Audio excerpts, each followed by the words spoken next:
Yo, what up guys? This is EG TV. Panibagong vlog na naman for today's video. Panibagong event ng Wildfire dito sa Okada kasama si Sir Jerry. At marami pang iba. Dito sa Nestle, 4 na set ng LED yung ginamit namin. And sobrang busy namin dito dahil naka-curve yan at napakaganda rin ng booth namin dito sa Okada. At pagkatapos nga ni ito, testingin na namin siya. Ayan, tinetesting na kung mayroong mga bula-bulate yung LED namin. Shoutout nga pala kay Aris. Pero syempre busy day na naman dahil ilang event na naman ang dadaan. At ilang araw na naman yung gugugulin namin sa mga parating na event ngayong buwan na to. At syempre pagkatapos niyan, tamang chill na lang kami rito. Tamang kwentuhan na lang at nakasetup na kami.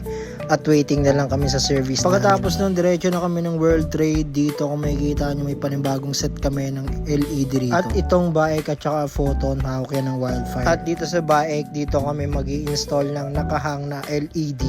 At kung makikita nyo, yan ang buong set ng LED boys guys. And shoutout nga pala dito kay Jolan, nagpa-picture na naman pang-profile daw niya. At syempre kailangan safety pa rin kahit hindi naman ganun kahigpit dito guys. Tulad ng dati, ganun pa rin yung procedures. Kailangan lang maging safety ang lahat-lahat. Dito hindi masyadong mahigpit sa mga PPE pero pa rin at maning-mani pa rin sa amin to ni na Sir Jerry at ni Darwin.